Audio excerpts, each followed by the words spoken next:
क्या है ये वोट चोरी? देखिए, हिंदुस्तान में बहुत सारे ऐसे घुसपैठिए घुसे जिन्होंने पूर्ववर्ती सरकारों में अपने आधार कार्ड बनवाए, अपने वोट कार्ड बनवाए। 71 लाख वोट तो अकेली बिहार में है। जी हाँ मंत्री जी, आपने कहा कि 71 लाख घुसपैठियों के वोट तो अकेले बिहार में हैं, जिन्होंने पूर्ववर्ती सरकारों के गठन में अपना योगदान दिया, यानी कि उन्होंने मतदान किया। मंत्री जी, जैसा आप बता रहे हैं कि पूर्ववर्ती सरकारों में, इसका सीधा सा अर्थ यह भी निकलता है कि तरोताजा पूर्व में यानी वर्ष 2024 के लोकसभा चुनाव में भी इन अवैध घुसपैठिए मतदाताओं ने मतदान किया, जिसके बाद केंद्र में आपकी पार्टी यानी कि प्रधानमंत्री नरेंद्र मोदी के नेतृत्व में भाजपा गठबंधन की सरकार बनी। मंत्री जी, आपने यह तो केवल बिहार का ही आंकड़ा दिया है, पूरे देश का आंकड़ा तो और भी कहीं बड़ा हो सकता है। इसका खुलासा भी कर देते तो नागरिकों का सामान्य ज्ञान अवश्य बढ़ सकता था। खबर को अंत तक जरूर देखें ताकि आपको मंत्री जी का वक्तव्य सही से समझ आ जाए। और सम्मानित नागरिकगण, इस बारे में आपकी क्या राय है, कमेंट में अवश्य बताएं। साथ ही अपने इस न्यूज चैनल को ज्यादा से ज्यादा सब्सक्राइब करें। खबर को पूरा देखकर लाइक व शेयर भी अवश्य करें। आपको बताते चलें कि ये हैं हरियाणा के तेज तर्रार कैबिनेट मंत्री महिपाल ढांडा, जो शुक्रवार बाद दोपहर जींद के डीआरडीए सभागार में आयोजित जिला परिवेदना कष्ट निवारण समिति की मासिक बैठक की अध्यक्षता करने पहुंचे थे।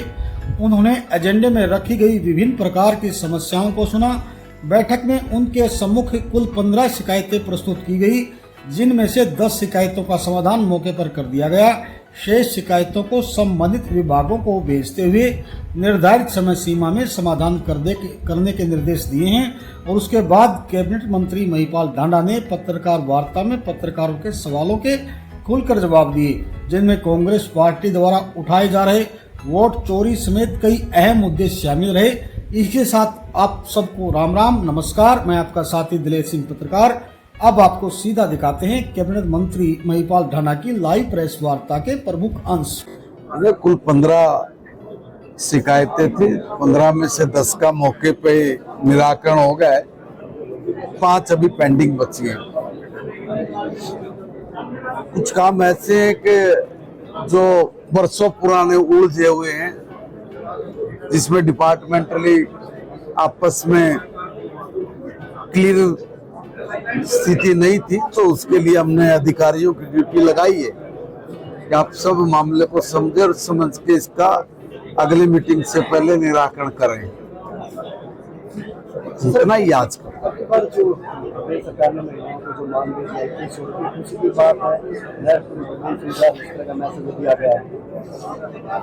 देखिए, पहले ही नायब सैनी सरकार ने कहा था कि हम लोग महिलाओं को प्रगतिशील, उनको अपने पैरों पे खड़ा करने के लिए निरंतर प्रयास करेंगे। इतना नहीं, आदरणीय प्रधानमंत्री नरेंद्र मोदी जी ने भी लखपति दीदी बनाने के लिए लगातार स्कीम बढ़ाई है।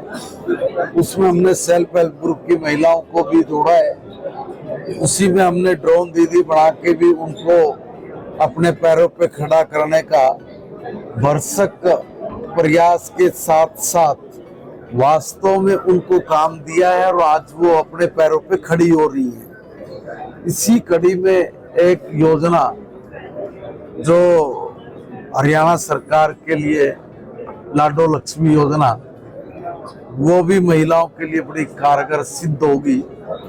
और 25 सितंबर से हम लोग इस योजना का शुभारंभ चरणबद्ध तरीके से करने वाले हैं।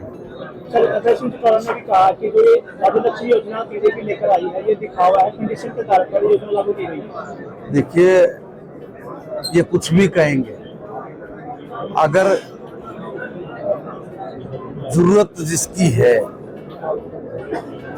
और जिस पर्पज से ये योजना लेके आई गई है, बेसिकली तो उन लोगों को, उनके जीवन स्तर को, उनको आर्थिक रूप से ऊपर उठाना है। उनको अपने पैरों पे खड़ा करना है। और जिन लोगों के लिए सरकार की योजना बनती किनके लिए है? सरकार की जो कल्याणकारी योजनाएं बनती है वो बनती उन लोगों के लिए जो वंचित है, जो कहीं न कहीं समाज में पिछड़ गए हैं, वास्तव में जिनको किसी मदद की सहायता की आवश्यकता है, तो उन्हीं को लाभ दिया जाएगा।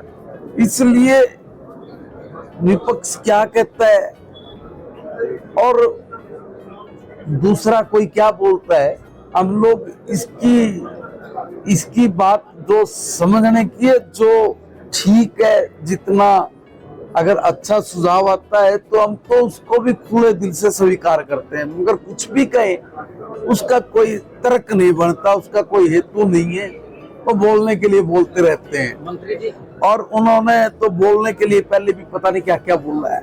मंत्री जी, पूर्व मुख्यमंत्री चौधरी सिंह हुड्डा ने कहा कि हरियाणा को लेकर वोट चोरी के मामले में बहुत जल्द बड़ा खुलासा करेंगे। आपको लगता है कुछ ऐसा है? यह बात तो सरकार, देखिए, करें, हम तो यही चाह रहे हैं। वोट चोरी क्या है आपको जानकारी है?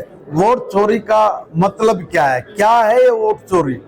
देखिए, हिंदुस्तान में बहुत सारे ऐसे घुसपैठिए घुसे जिन्होंने पूर्ववर्ती सरकारों में अपने आधार कार्ड बनवाए, अपने वोट कार्ड बनवाए। 71 लाख वोट तो अकेली बिहार में है। आप कल्पना करके देखिए, 71 लाख वोट किसी भी दल को नहीं मिले होंगे वहां पे। अब 71 लाख हम भी ये सोच रहे कि ये कांग्रेस को तो लोग सिमटाने लग रहे हैं, ये लोग 40 पे आ गए, और 40 से जाने तो चाहिए तो 10-20 पे, क्योंकि लोग तो उनको निपटा रहे, मगर पहुंच के 90 पे। अब समझ में आई कि ये गड़बड़ क्या है। अब एक घर में 150 वोट, कल्पना करिए, एक घर में 70 वोट, 20 गज के मकान में 35 वोट पड़ रहे हैं। जब वहां पे इलेक्शन ऑफिस गया तो BLO हमारा ही आदमी होता है, मास्टर टीचर कोई ना कोई, जब गया तो ढूंढा तो उसको वहां कोई मिला ही नहीं। और 20 साल में, हर 20 साल में इलेक्शन ऑफिस अपनी वोटर लिस्ट को रिवाइज करता है। 2004 में भी की थी, अब 2024 में हो रही है। अब जब ये इस तरह की गड़बड़े मिली तो उन्होंने उसको काटना शुरू कर दिया। काटना शुरू किया तो इनके पेट में दर्द हो गया, भैया तो हमारे लिए तो बड़ी दिक्कत खड़ी होगी। अब ये ढूंढ के लेके आए रंजू देवी को। रंजू देवी तो बोले तू पब्लिक में आ रहा है, कन्नू कहना है कि राहुल गांधी जी मेरी वोट नहीं है, और 2 घंटे बाद वो वोटर लिस्ट के साथ कह रही है कि बोले देखो मेरी तो यार वोट, और मेरे को तो उन लोगों ने ये कहा था कि तना जाके ये बोलना है।